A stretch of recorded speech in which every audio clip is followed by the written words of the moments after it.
Hey guys, Ty here. In today's video, I'm going to be revealing my low risk investment strategy. Now, I'm going to explain everything. I'm going to explain what it is, how it works, and why it's the best option for anybody that wants to get into investing but wants to keep their risk to a minimum. Let's roll and let's get straight into it. So, this strategy consists of three things: dollar cost averaging, diversification, and consistency.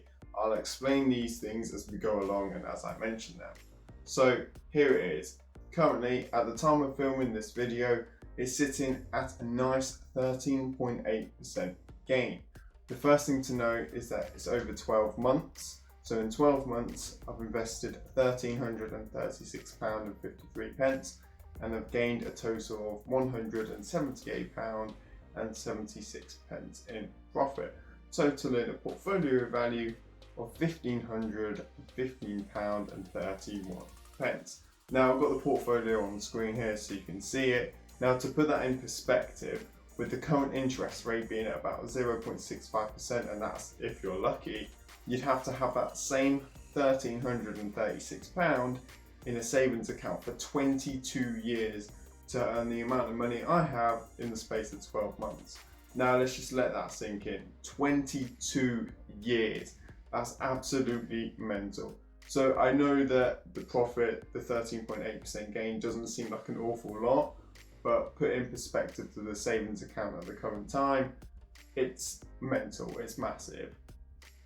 Now, 13.8% doesn't seem too bad now, does it? So let's talk about how you do it. £100 a month is what I've invested in this portfolio on the 26th, around the 26th of every month. You can see from the portfolio each step, that is every time that I've invested that £100 a month. It's often referred to as step investing, or more commonly known as dollar cost averaging. Each step is the £100 deposit. So as you can see it go up, that tiny step isn't the portfolio increasing in value, it's me depositing that £100. The gains, the increase in value, is what you see over time. So as you can see here, as I go through it step by step, the gains start off quite low. The more I invest consistently each month, the gains gradually increase. And that's the whole point of this strategy, is to increase value over time. Now, the reason this strategy works so well is because of dollar cost averaging. You're not trying to time the market, it's about your time in the market. You are simply investing consistently regardless of what the market is doing. Some months you will be buying when the market is at a high, other months you'll be buying when the market is a low. Overall, averaging out that cost, hence the name dollar cost averaging. Now, for this to work, you need to do two things.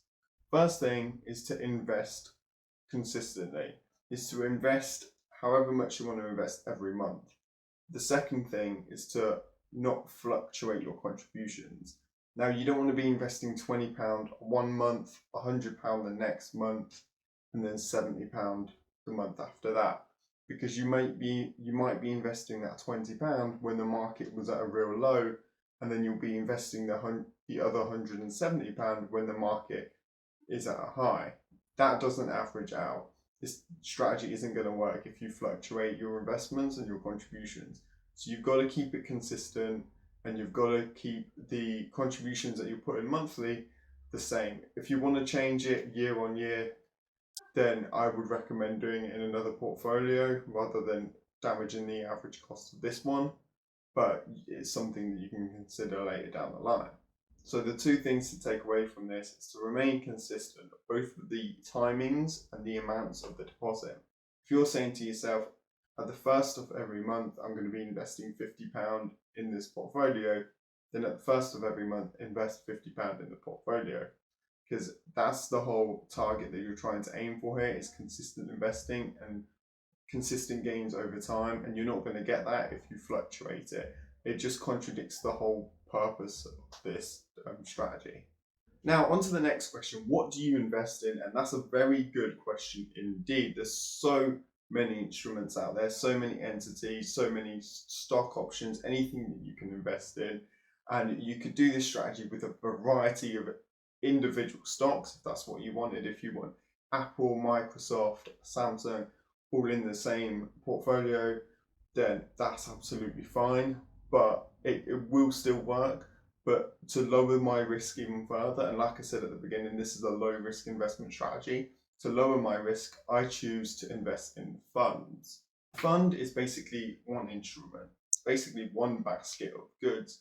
Then within that basket holds, it could be 100, it could be 250, it could even be 500 individual stocks. So you're buying one share of this basket, which includes 500 different companies. So for example, take the S&P 500, that takes 500 companies, you guessed it. And so for every one share of the S&P 500 that you're buying, you are getting tiny little bits of each of those 500 companies. That means if one of those companies skyrockets tomorrow, you're not going to see a whole lot of gain. You will benefit from it, but you're not going to see massive amount of gain because you own only a tiny proportion in regards to your portfolio. Same vice versa. If one of those stocks crashes, if one of the companies go under and really suffers, your portfolio isn't going to take much of a hit because you're diverse. You've got these holdings in 499 companies, and it's only a minority percentage of your portfolio, hence lowering the risk. So what you are essentially doing is lowering your risk by increasing the diversification of your portfolio. The more diverse your portfolio is, generally the less risk that it holds. And that's what we're trying to get out with this strategy. Looking back at my portfolio here, you can see that they mostly consist of funds, with the exception of these few stocks which I received as a free share. Now, every time I refer someone to the platform, that person and myself gets a free share worth up to a certain amount. So if you are interested in the platform, if you are interested in getting started, then use the link down below in the comments and sign up to get yourself a free share. It's a win-win for both of us, and it gets you started on your investment journey. So back to the portfolio. Although you only see several investments here, in reality I hold very small amounts of hundreds and hundreds of different companies. The diversity in this portfolio is ideal for the level of risk that I'm trying to achieve. I'm trying to achieve low risk, which means increased diversification, and I'm getting that by investing in all these funds. Now, there are overlapping companies. You can see the S&P 500 here and the S&P 500 here, so they do overlap. But overall, what I'm trying to get at is trying to invest in hundreds of companies under the fund and have several funds as part of the portfolio. Depending on your risk appetite and your attitude towards risk, you might want to higher the risk or lower the risk of the portfolio, and if so, that's absolutely fine. If you want to higher the risk, you can replace some or all of the funds with individual stocks. If you're new to investing, I'd stick to the low risk strategy until you get a better feel for the market and learn how to conduct your own in-depth research. If you want to minimize the risk even more, you can just add more funds or lower your monthly contributions to the portfolio. That way less of your money is at stake, and you will increase your diversification if you add more funds. Another way to higher the risk is just to increase the monthly contribution, because that means more of your money is at stake, but that also means that 10% of what you're getting back, if that's your average yearly, as you can see from mine's 13%. If you're investing £50 a month, that's going to be less than me investing £100 a month. And if you're investing £200 a month, that's going to be more than me investing £100 a month. So that's another way that you can kind of manage your risk by leveling out the contributions. Last point I'm going to make is that I'm not a financial advisor. This is not financial advice. I'm just a guy on YouTube. You should always do your own research, and if needs be, talk to a regulated financial advisor if you need more help, basically.